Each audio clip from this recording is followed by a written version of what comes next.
Coming up on Real Rescues today, one man, his boat, 1,500 miles from land, and a hurricane on the way. Peter, what are things like on scene at the moment? High waves and high winds. We will declare the mayday on your behalf.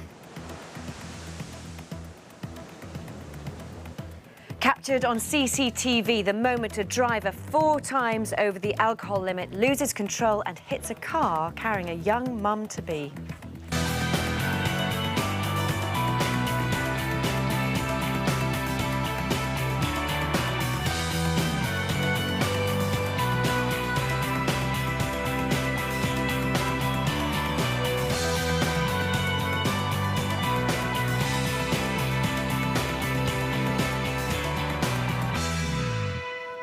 Hello and welcome to Real Rescues. Today we're in the police control headquarters near Southampton. Behind me, up there's a screen that says there are 144 calls that have come in since already today.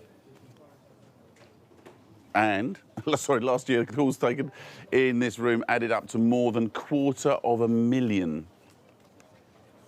You're going to over to Laura. I'm going to take you over to Laura because Laura is going to tell us what's going on so far today. So I'm a bit slow off the mark here today, and the reason that I'm a bit slow off the mark is because last time I looked, Laura is actually on a call, and I was trying to fill time because yesterday I started this way and Laura was on a call, and you know what, she's on a call today. You have to bear with us. Obviously we're in a police control room where we are the least important thing going on here, so we'll try and come back to Laura a little bit later. Louise? Yes, I just looked, she is extremely busy. Now let's talk about an extraordinary coincidence. It was just another day at work here for Michelle until a call came in, a man is overboard. Somebody in trouble in the water on a yacht down here. There's somebody shouting help. And by pure chance, that man turned out to be her partner.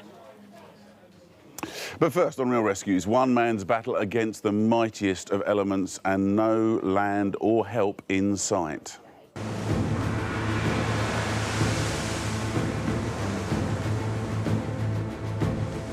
You certainly wouldn't want a hurricane bearing down on you when you're all by yourself in a small rowing boat in the middle of the Atlantic Ocean. This was the exact situation Peter Bray faced, and it sparked a race against time to try and save him. Peter was attempting to break the record for rowing across the North Atlantic, but Hurricane Bill was on the way, and he was... can I borrow you, Louise, for a minute? Just help me out with this one. Thank you very much. Where a was glamorous assistant. OK, there's Griffin. There you go, all the way across the Atlantic. There's Newfoundland, Canada, America, and he set off from Newfoundland, and he had got to, if you go back out a little bit, there, which, as you can see, is pretty much bang smack in the middle of the Atlantic. Thank you very much. No, thank you very much. There's a whole new career there for Louise, isn't there? He was forced to make an emergency call to Falmouth Coastguard. Hello, Peter. This is Tracy calling from Falmouth Coastguard. Hi. Hi. Peter, what are things like on scene at the moment? High waves and high winds.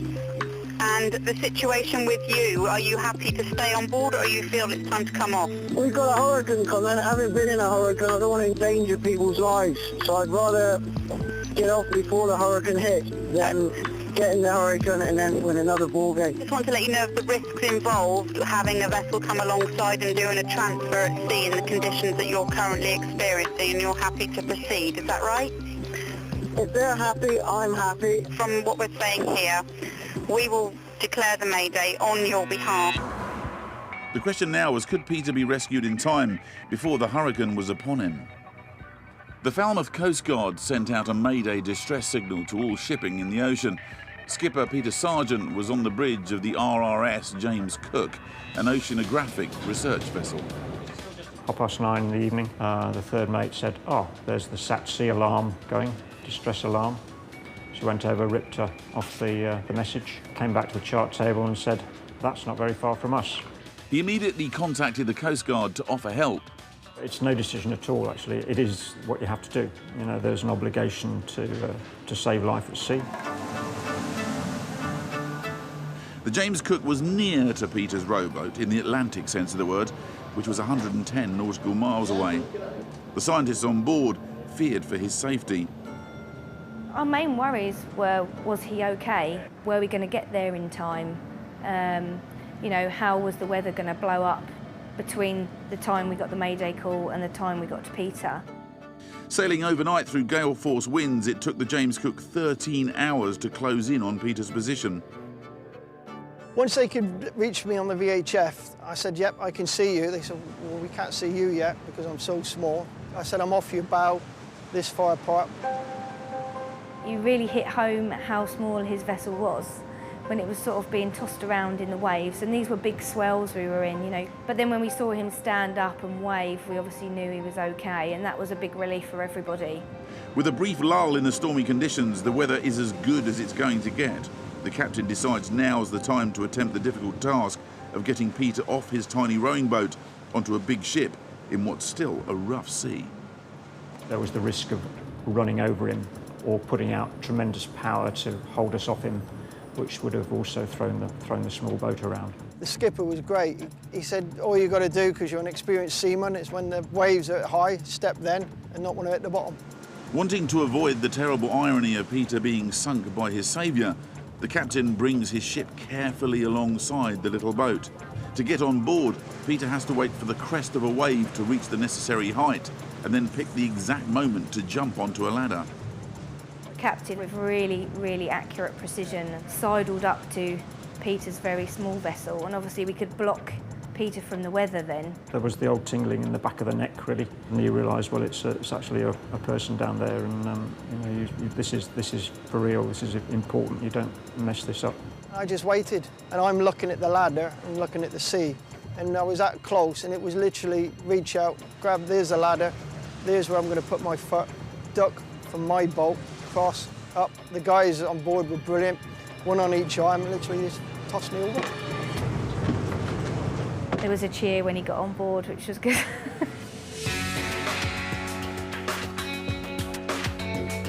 Though relieved, it was a bittersweet moment for Peter as he had to say goodbye to his beloved boat. They let me have a couple of minutes on my own, and I turned around and took some pictures of Black Knight as she was going back under sea anchor and drifting away from us. Yes, I did feel for him at the time, because clearly, as far as he was concerned, it was a bit of the end of a dream. It's heart-wrenching. But you've got two ways to look at it. You can come aboard and be a miserable old person, and that affects the crew and everything. Or you can come on board, right, that chapter's ended, this is the next chapter, let's move forward. And that's what happens. They rescued Peter in the nick of time. Hurricane Bill would have been upon them within a day. After the excitement, the scientists on board the James Cook had to carry on with their ocean studies with the help of their new crewmate. I asked, is there anything I could do? You know, I don't want to get bored. So they gave me the job of stenciler. So I became ship stenciler. So painting numbers and letters all over the ship. I know he helped out some of the officers and crew with a few bits and pieces, because he was probably going out of his mind with boredom. We'll sign him on any time as a member of the crew. 3 weeks later, the ship is back in Falmouth. Although Peter's record-breaking attempt has ended rather differently than he'd hoped for. Thanks to the James Cook, at least he's alive to tell the tale. The ironic part of it all is I've arrived in Cornwall at the time I would have arrived if I was in the rowing boat. I was beaten by Mother Nature, and she's the one culminating factor that we can't cater for. And a lot of people are really good sending me emails, and one of them says, if you never fail, it's because you don't do anything. So that was quite, yeah, I quite like that one. So yeah, I think we'll be going back. And believe it or not, this is Peter. You look very different without the beard. Yep. Very, very different. You said about the boat, you look very emotional as you watch the boat drift away there. Yeah, I've been on it for 43 days on that one time, and I've been training with it for a couple of years, and suddenly you have to leave it, everything, all your kit, the lot is there, and it is heart-wrenching. It's a lot. Is there any chance of you ever getting the boat back, you think? Unless we find a nice fisherman that can pick her up and bring her in, that's it. We lost the beacon 13 days ago. So up until then, we were going to go pick it up. Will it have sunk? The beacon was still going. We don't know the damage the boat sustained in the hurricane, so we'd need it to answer a lot of questions. I was going to say, because if it's still floating, why did you need to be rescued? But then the hurricanes are pretty vicious. People don't realise how big and vicious seas get in a hurricane. No, they don't, and it's horrendous. I mean, having been in one at 3 o'clock on a Sunday morning and getting ripped to half, you know what a hurricane's like. So this is your second hurricane? Yes. Do you think someone's trying to tell you something about these attempts? Maybe it's the Jonah of the sea. So, I mean, I presume you're never going to have another go? I'd like to. I've had a lot of emails saying you've got to go again, third time lucky. And to me, it's unfinished business, so I would like to do it again. Do you not feel like a little cork? I mean, I've been out on a tall ship, which is a big ship, and you feel like a cork on the ocean. When you're in the seas that are higher than the mast, it'd been a little tiny boat like that. But that's what you are. You are a cork, and it's better to be a cork because then you ride the waves a lot better. When you're in a big ship, you then got your troughs and your swells. So the bigger it is, the more bouncy it becomes. And who was the first call to when you got off? When you got off the boat? I think it was to my mum. Was it really? Yeah. Oh, that's nice to know, isn't it? All these adventurers are serious, like, big butch adventurers. They still want to ring mum when they get back on the boat. Your mother's there, even though, you know, you tell porky pies to your mother, you tell her white lies. But ultimately, it's at the back of your mind, and you've got to put her at rest because you're her first son, and she's worried, and you've got to relieve that worry. No. What about the guys who steamed 110 nautical miles to come get you? They were brilliant. I got on board, and they adopted me as a crew. In fact, they stuck an Action Man sticker on my bunk. And yeah, they were good as gold. And I was doing the stenciling, and they're going, "We stop for lunch now. We stop for coffee now." Oh, sorry, you know. Yeah, you just... Well, nice after being on a boat on your own for a long time like that. What's going on with the beard as well? Because that's when you were we saw you with a giant beard on there. Why? I never shave when I do an expedition. If you shave, you cut yourself. Cuts can get worse. So to alleviate that, don't shave, and it keeps you warm, as you will know. Yes, absolutely. Well, it certainly keeps me warm during the course of a programme. Smashing, thank you very much, Louise. Now, the people who take 999 calls in this room hear some extraordinary things. They expect the unexpected on a daily basis. But there was one chilling coincidence that Michelle here was totally unprepared for. Somebody seems to be shouting for help in Portsmouth Harbour. I know my husband's out on a mirror dinghy there, and I'm not sure whether it's him or whether it's somebody else. I can see the dinghy from where I am. And can you see him? I can through binoculars, yeah. He looks like he's on his own. I mean, it seems he's having trouble controlling it. Do you think it's him that's shouting for help? That's the only person I can see out there. He went out with somebody else. It's somebody else's dinghy, but I can only see him in it. Okay. Does it sound like Dad shouting? Somebody's shouting, isn't there? Oh, I don't know if it's anybody messed or not. But you can only see him and not the bloke he's been out with. Well, that was the first call. There was then a second call from someone else who heard the shouting. Somebody in trouble in the water on a yacht down here. There's an MOD police boat in the water. We're trying to get his attention, but we can't get him. All right, what road is that, sorry? It's on Priory Road. Priory Road in Gosport, did you say? Yeah, there's somebody shouting between the yachts, but we can't see them, but there's somebody shouting help. There is a Ministry of Defence police launch going back up just now, but he can't get our attention. See, can you actually see this person, sir? I can't see them, but I can hear somebody shouting for help. We do have Coastguard and everyone en route anyway, we are aware of it. There's a lot of people looking across. We lost one of our friends last week. It died here last Tuesday. Ah, right. And it just brings it all back to... No, I can imagine. Well, Michelle is here this morning. Is it OK to just interrupt you for a couple of minutes? Yeah. You're not too busy. No. So the calls came in and you started listening to those calls, kind of dealing with the incident. When did you realise that actually it might be your partner involved? I knew that he'd been out sailing that afternoon, so when the job came in with that location, I had an initial sort of thought that it could be Phil. I tried to ring him quickly on his mobile and there was no answer, not unusual. Continued dealing with the incident and I just asked the first units that I dispatched to the job if perhaps they could tell me the colour of the boat, the colour of the sails, and then that would sort of help identify whether it was him or not. This is the boat. It's a very distinctive little boat, actually, isn't it? So they said presumably what? Green boat, orange sails, and you knew, did you then, that he was one of the people on board? Yeah. Your heart must have stopped. It was a little bit. We still didn't know then if he was the one in the water or his friend was in the water. So carried on dealing with the incident over the air, dispatching the units, making sure Coastguard were alerted, etc. And then it came over the air that it was actually Phil that was the one that was in the water that they were currently trying to rescue. And you didn't know that he was okay? Didn't know at that point that he was okay, no, just obviously what was being fed through my ear, so... It's a totally different feeling dealing with something when you realise you know the person that. What did you feel? Your blood must have literally gone cold. It was a bit, yeah. Hands go a bit shaky. And once it was apparent that it was Phil, supervisor said, you know, somebody else will take over the radio.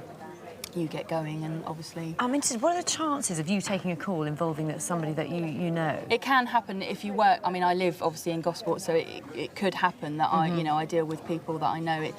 first time it's happened. So, and it just happened to be my partner, which was well. The good thing is, scary. you got them all there really quickly, didn't Yes, you? yeah. And how they found him? What happened? Yeah, they found him, and the MOD launch picked him up. Right. He was clinging onto a buoy for dear life. So. He must have been very happy. How is he Yeah, now? he's fine now. He's gone on to do a sailing certificate. Yes. So Did you give him a bit of a telling off? A little bit of a telling off. After I'd make sure he was okay. Big kiss, and then it was a bit, yeah. Oh. Yeah. And does it affect the way you take calls now? Are you okay? It's always in the back of your mind that you could be dealing with somebody that you know. So it's, Okay. you know. Thank you for telling me. Thank you. Thank you. Nick. Despite all the campaigns, drink driving is still a problem. Actually, before we go on to the drink driving story, Laura, I promised you we would speak to Laura earlier, and we can now, I think. So is that right? Laura, Yeah. we can come over and speak Yeah. to you. Jolly good. We're going to start at the top of the day and ask you what's going on. You've got a particularly interesting, was it an arson attempt? Is it, or what do you think? Yeah, overnight police officers were called to a couple of males trying to break into a premises. And when we get there, the house is actually alight. The smoke is so thick they can't see if there's anyone inside the premises. Fire brigade were called, managed to put the fire out and found what was left of a rocket. So someone's obviously put a firework in there, so it was obviously a deliberate attempt to try and start a fire. But using a firework? Absolutely, yeah. Well, that may be seen, presumably, it sounds like the kind of thing that like kids with nothing better to do have actually tried as a prank, but that's potentially serious. Yeah. Very dangerous, and could be charged with arson as a result. Absolutely. I mean, potentially, if there were people inside that property, you could be looking at arson with intent to endanger life. It could have been a very, very serious incident indeed. And Bonfire Night's a pretty busy night for you guys, isn't it? Yes. For all kinds of different reasons, which we might come back to later on. So thank you very much. I'm glad I didn't interrupt you earlier. There you go. Now, going back to the story I was going to tell you before, despite all of the campaigns, drink driving is still a problem on the roads. Accidents caused by drivers over the limit can happen at any time of the day, even first thing in the morning. In a minute, we'll see some remarkable CCTV footage which proves the consequences can be devastating. But first, we join the police as they head out on a morning call.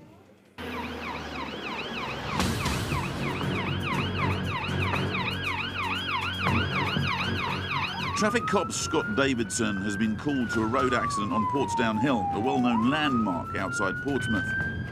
It might be involved with a head-on crash when the driver's reported to be under the influence of alcohol.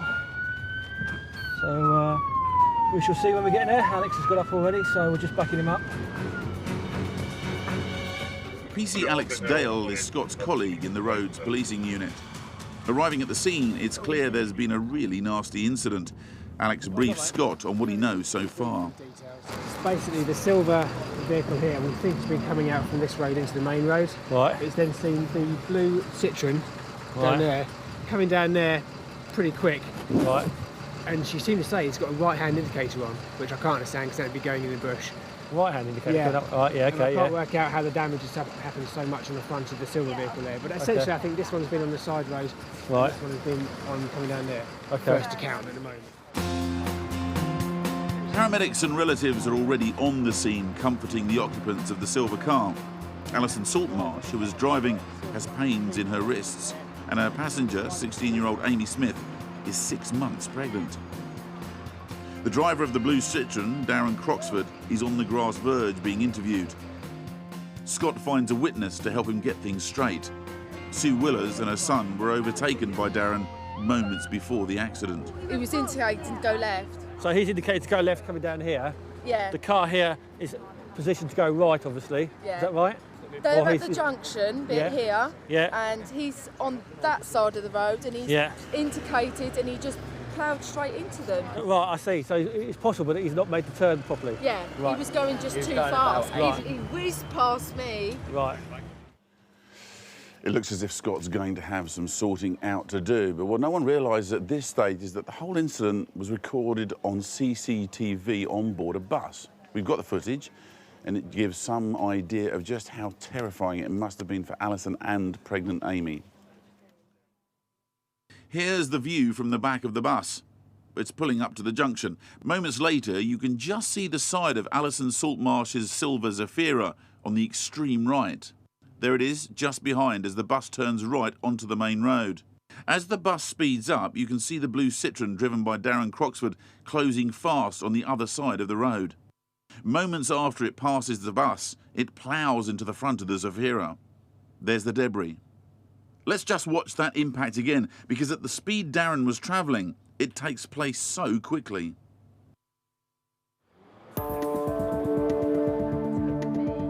Paramedics are looking after the injured driver, Alison. She and her son's girlfriend, 16-year-old Amy, were very shaken by the crash. They were on their way to hospital for Amy to have a pregnancy scan. He didn't stop, he didn't turn, he just went straight into me and he knocked me almost to a 90-degree angle and the airbags came out. And I said, oh, he's going to crash if he don't stop, and about 2-3 seconds later I had an airbag in my face. My main thought was to get out of the car, get Amy out of the car, away from the car as soon as possible, and to get in a safe place. They're safe now, but Alison's been complaining of pains in her neck and back, so the paramedics gently lower her onto a spinal board for her trip to hospital. Helping them is her husband Kevin, who's rushed to the scene from work. And the police have further information about the driver of the other car. He's now provided a positive breath test and he's been arrested by PC Dale and will go to Waterloo Police Station. The machine we use at the roadside isn't evidential to the extent that you can rely on it in court. It is a guidance for the officer there that they need to arrest this person and obtain a sample from them, whether it's breath, blood or urine. But the reading is an indication of how much alcohol that person may have consumed. Now, Darren's was 141, if I remember it correctly. The legal reading for breath is 35, so that put him about 4 times over the drink drive limit. The blood test sample was taken at hospital, but it was, again, as we expected, about 4 times the legal limit for blood when we finally got the result back. Right, here we go. Driver Alison is now on her way to hospital with the paramedics. Her husband Kevin's been surveying the damage. No hurry. Absolute mess. I just can't believe it. Really can't. And how's she? Too bad back. Well, pains in the back, really. I'm just shaking, really. You know, I can't really say a lot more, can I? You know, it's just stay at my car. But hopefully get fixed, hopefully. Sue Willers is still thinking about the speed at which Darren was driving. A guy came up behind me, pulled out to go round me, going really fast. I don't know how fast, but he was going really fast. But there was 3 cars coming towards me. He just about missed them. How, I don't know. And then I saw his indicator go on, and then obviously as I came round the corner, that car was all smashed up, his car was all smashed up, and obviously he'd gone straight into them. But there was no way he could have turned that corner. He was just going too fast. He was pelting it. I'm just glad that they're okay. As Kevin continues to check his car, Scott's now got a handle on things. Basically, it's a drink has controlled his driving, his mannerism, etc. He's not been able to judge his speed, his turn, hence the accident. That's what drink does for you. He too is now complaining of neck pain, so he's being looked after by the paramedics. And he's beginning to worry about the people in the other car. Are they all alright though? Yeah, I know. I think they're in a bit of Sorry. But how he's feeling is nothing compared to the grief he can expect when he gets home. So it wasn't your car either, Darren? No, it's not. She will be happy, won't she? She's on 100. Oh. No, she ain't going to be there. My mind immediately started turning towards, is he allowed to drive that car? Has he got permission from the owner to drive that car? Because if he hasn't, it means we're looking at a whole other offence. And he said no, he hasn't got permission to drive the car. He's not insured to drive it. He's not qualified to drive it. He was charged with drink driving. He was charged with an aggravated taking the vehicle without consent, with driving the vehicle without insurance, and driving a vehicle without the proper driving licence to do so. But what about Amy, the pregnant 16-year-old? I was worried about the baby because I had pain in my ribs, and I was thinking, oh, is the baby all right? Is she going to be okay? And the pain went after a few hours, but it kept coming back, so we did get really worried. Fortunately, Amy and her unborn baby don't appear to be too badly hurt. The paramedics have given them a thorough examination. She's got some pain in her ribs, which we believe has come from the seatbelt, but because of her condition, obviously she needs to go to the emergency department to be seen by the doctors and assessed and possibly have a scan. In fact, she was on her way to the hospital to have a scan for a baby anyway, so that would fit in nicely. Hopefully everything will be okay for the young lady, because at 6 months the baby's well cared for. That's good news at least. With the ambulances about to head off to hospital and the recovery men arriving to deal with the cars, Scott and Alex can clear up the scene and get traffic moving again. The courts found Darren guilty as charged. Still to come on Real Rescues, the firefighters of Greenwatch are scrambled from their beds. Smoke is pouring out of a flat and the owner is still inside. Hello, sir, can you hear me? It's the fire service.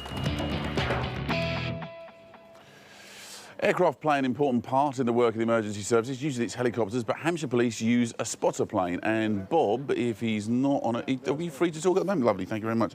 I thought it was going to be one of those days when we weren't going to get a chance to chat to any of you. It's quite busy this morning, isn't it? We just had a big job down in Pompey. Spotter planes. Yeah.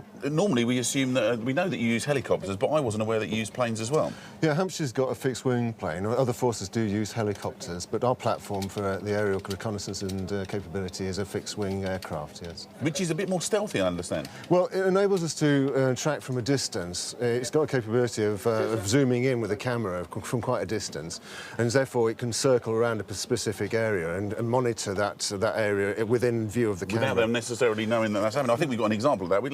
Let me show you some film of taken from the spotter plane. There you go. Now, talk us through this. Now, we've got a vehicle making off, clearly a pursuit situation, which is a dangerous and high-risk area for police. Persons are making off in a vehicle down it looks like a rural road. The plane's able to monitor from a distance, and clearly these persons are going into what looks like a housing estate. So from the distance, the police are monitoring them, and at the same time, the control room can coordinate the attendance of local officers. So there's the suspects coming out of the car now. And seem quite comfortable because they don't think anyone's around, and are hiding under a tree. Now, there we've got them hiding under a tree, clearly not aware that police are watching them. So the advantage we've got, they're unaware that we're pursuing them and actually coordinating local officers to come. And here we go, you can see the police vehicles attending now. So we can coordinate the position of the vehicles to safely contain the area, to safely arrest and detain the males for whatever offence it was. Lovely, OK. Well, I think we can come out of that one because that doesn't develop any further after that, and they were obviously apprehended due to the work. Also, you've got thermal imaging, which is an amazing... We've seen some of that, obviously, on helicopters before, but it's the detail of this. We'll run this and show you again. It's the detail of this, which is amazing. So here we've got another pursuit situation. Clearly at night time, the thermal imaging shows the vehicles in a busy, built-up area. Again, a pursuit, very high-risk situation. So here we've got a vehicle that's going at quite a high speed and again monitored from a distance. And in fact, you can see there your police vehicle is backed off. And here we go. The vehicle's gone out of control and crashed. And clearly, the officers can back off and safely approach the males. Now we've got suspects, persons making off on foot, with the officers doing a chase. Clearly, chasing after the males. Is he gaining away? He's doing well. Very. No, he's got away. He's obviously taken. No, other officers are being coordinated into the location. Look, see, here we go, and there's a tackle that goes in, and it's a fantastic tackle, actually, isn't it? He absolutely grabbed him as he went past. That was fantastic. And the detail. Here we go. Here comes a replay. Well, it was the tackle. Look at that. Look, one arm tucked his shoulder in. Do you know what, he should be playing for England? That's really impressive. I mean, the fitness of the guys there chasing after him and the body armour, but clearly the aerial photography there captures the evidence for us and it indicates the activity of the males and also shows, for court purposes later on, the activities of police as well. Are you quite excited by that yourself? It's good because we're so distant here in the control room and to actually see the pictures there, you actually can become involved, if you like, in it. And it's sort of reminiscent. I wish I was as fit as the guy there that was chasing after the guy that tackled him. You can actually have those pictures set up here. If you've got a major incident, you can actually get them fed into the room. The advantage we have is that we can get them on the main monitor, which is very large, or on the small monitors at each desk position. So, it gives us an overview and we're able to better control. It's also used for rescues, because we are here doing real rescues. It's used for rescues with people who are lost. People who are lost, who have gone missing, for example, in the New Forest, we've got large expanses of rural area, which is difficult to search. In those situations for missing people, the aircraft gives us that capability of searching wide expanses, and clearly the thermal imaging facility also enables us to search all sorts of areas which in a very quick time to safely rescue the people, hopefully. Lovely, Bob. Thank you very much for taking us through that fascinating stuff. Thank you. Fires in the home are common, often terrifying and caused by actually the most ordinary of things. We have 3 fires in today's programme. The first one, there's a very narrow escape. A couple were woken from their sleep. The fire had taken hold downstairs. They dialled 999. Hello, fire service, can I help? There's black smoke coming from downstairs. I can't feel any fire. Okay, and your house is on fire? I think so. It's full of black smoke downstairs. I can't see. Okay, can you get out of the house? No, I'm stuck upstairs. Okay, whereabouts upstairs are you? Front bedroom. In the front bedroom? Yeah. Okay. And where do you think the fire is? I don't know. I can't see. Are you on your own? Me, my husband and the dog. Right, okay. We can't see nothing. Is that your husband? Okay, so you're there with your wife and your dog? There's a fire, I can't see nothing. All right, we've got fire engines on the way to you, all right? Have you got the door shut to the bedroom? Yeah. Yeah, shut the door. Okay. Stay in that room. Yeah. Blankets. Have you got any blankets? Yeah. Okay. Can you put them to the bottom of the door for me? Wow, so it's a very serious situation. Joe took that call and Glyn was one of the firefighters first on the scene. How soon did you realise that this was actually really serious? Quite quickly into the call, we realised it was quite serious. They said that there was thick black smoke and they couldn't get down the stairs to get out of the property and were trapped in the front bedroom. At what point do you actually manage to get firefighters on their way? I think we got fire engines on the way within about 40 seconds of the call being made. But they were very worried because they're thinking that maybe they're not on the way. You had to get some very important information, didn't you? Kind of life-saving information to them. Yeah, well, because they were trapped in the front bedroom, we started with the fire survival vise, putting the blankets down at the crack of the door and to try and stop the smoke from coming into the room and to get them to stand by the window to get some fresh air. And it really was survival advice because by the time you got there, they literally were running out of air. Tell me what was going on. That's right, it was absolutely critical. The situation when the crews first got there, there was lots of thick black smoke coming out of the window. The couple were trapped in the bedroom, they couldn't get down the stairs and their faces were literally pressed at the gap of a top casement window, trying to breathe the fresh air. Which sounds terrifying, but as it turns out, they were kind of more worried about the dog than they were themselves. Let's hear what they said. Where's the dog, Dave? I bet she's passed out. Well, what's your dog? What type of dog have you got? Labrador. A Labrador? Girl or a boy? I don't know where the smoke's come from. It's all right, don't worry. Is the window open? I think I'd have left the grill on. You're cooking on... What do you mean you left the grill on? I could have done. Oh, yes. Were you cooking something? That was hours ago, late night. I was tired. I want to speak to her. I can't speak to her anymore. She's been gone. Right. Did you manage to put any bedding down at the bedroom door? I've already done it. You've done it? I've got a big quilt there. OK, all right. And the window's open? Yes, it is. How can you look after your dog, Duck? Were you doing any cooking or anything? Look, we're both too nice. We're both in bed. Oh, right, OK. I can hear some sirens now. Yeah. We can't be far away. How's your dog? She's just been choking, I don't know. When you say the smoke's getting worse, is it coming in through the door or is it coming in through the window? No, it's coming from the bedroom door. Bedroom door. From downstairs, so it must be bad down there. Yeah. How's your wife? I don't know, but she's just said she doesn't know if she's left the grill and I haven't got a clue. It's all right, don't worry, don't worry. Can you see the fire engines now? Yeah, they're here. They're here? Yeah. You got there, you managed to get the ladder up to the window, but actually couldn't even get through the window. No, I mean, fortunately, the information that Joe gave at the time was relayed straight to the crews. So you knew where they were? So they knew where they were. They were able to get a ladder up right to the window and actually try to smash through with a pickaxe type of point of an axe.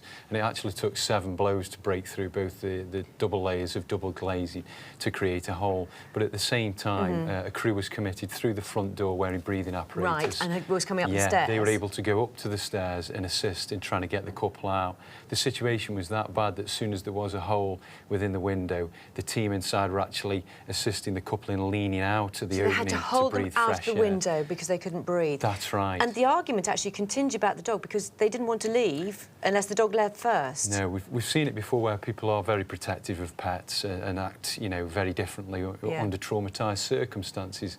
And in this particular instance, they were adamant that the dog would have to come out first, even though our guys on the scene were trying to advise them to get out before the dog, and that's what we would normally say to people, we'll get the pets afterwards. But in this case, the dog did come down before we could actually rescue the couple. And the dog was OK? I mean, I gather it was the boiler, and just quickly, they could have helped themselves, couldn't they? Absolutely. I mean, in this particular instance, it was a faulty boiler that caused the fire. The couple did have a smoke alarm, but it wasn't working. Had they had a smoke alarm that was working, I'm sure it would have given them that vital early warning and allowed them to get down the stairs. Now, the fire services, any of us, will actually go out for free and fix come smoke to our house, alarms. won't they, and tell you? We'll plan a means of escape tailored for each individual, you know, and try and avoid people actually dying or getting injured in fires. These were quite lucky in this instance through the professionalism of both the crews. And luckily, and they had the phone, so at least they could talk to Joe. Thank you very much, both. OK, thank you. There you go, get yourself a smoke alarm and don't take the battery out because it keeps going off when you make the toast. OK, house fire number 2, this time in a block of flats, and luckily the neighbours acted quickly when they noticed smoke pouring out whilst the owner was fast asleep inside. The firefighters of Greenwatch are on a night shift. It's quiet, but at 2 o'clock in the morning, the call they dread comes in. Persons reported. It means that someone's trapped inside a burning building. There's not a moment to lose getting to the scene. You immediately step up a gear when you see persons reported written on the tip sheet. The driver drives a little bit quicker, the guys get dressed a bit quicker, and you become more alert and more aware of what you're going to do at those sort of circumstances. Right, force the road. Thankfully, the location of the fire isn't far from their station. Flat 1, number 2, so we're on the left or the right? Where?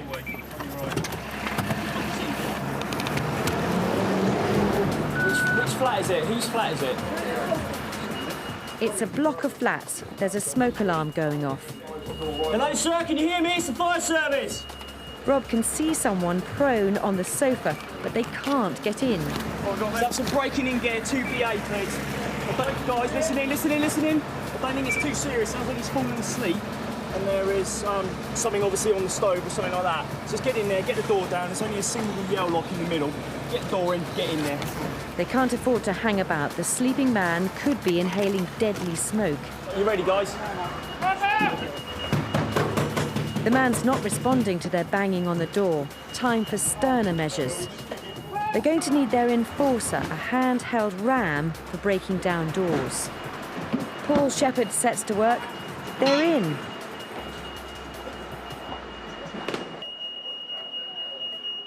Paul and Adam douse the fire, but worryingly, they still can't get a response from the householder. How are we doing? Mike's fast asleep, can't wake him up. The fact that we couldn't wake the gentleman up was obviously quite a concern. My immediate thought wasn't the fact that he was unconscious due to inhaling too much smoke, because there wasn't that much smoke in the flat. But I was quite concerned that there was maybe something else wrong with him medically. So it was obviously quite important that we give him first aid that's required, and if necessary, call an ambulance and get him to hospital. Stan, can you sort out first aid? We're going to try and get him out, yeah? Brilliant. Meanwhile, Adam's got hold of the cause of the fire, a very, very burnt pizza. Yeah, he's still asleep. Can't wake him up. By the time Adam's got back to the flat, there are signs of progress. Yeah, we've got him up now. He's just getting him out now. They finally managed to wake the man. One of the main causes of fire in the home is normally distraction from cooking. This guy is a prime example of that. He's put something in his oven to cook or under his grill to cook. It's only a pizza, but what it's done, he's gone and sat on a sofa while it's cooking. He's fallen asleep, and obviously it's kept cooking and cooking and cooking until it's turned into basically a charcoal biscuit. It's not a serious fire, but if he didn't have smoke detectors, then obviously it could have been a completely different story, because his neighbours wouldn't have known anything about it, and he could have been another casualty of a fire, unfortunately. Before too long, Rob's helping a confused-looking householder out of the building. That PPV, just to blow the flat through a bit. It's not that smoky, but we'll blow it through. They carry a powerful fan which will blow the lingering smoke out of the flat. Sit down there, we'll get some O2 on you, just to clear your lungs a bit, all right? It's been a lucky escape. The man can thank his neighbours for calling out the fire service in time. People are so well educated these days that they know if they hear a smoke detector, they will call the fire service, and we will get here and hopefully we'll get people out. Rob has one last question for Adam. But even he's drawn the line at the charred remains they found in the oven. Did you eat the pizza? Did you see it? It was a biscuit. Like a barbecue charcoal thing, wasn't it? So, to fire number 3, students aren't known for their cooking skills, but Paul wasn't planning on inviting the firefighters for Sunday lunch.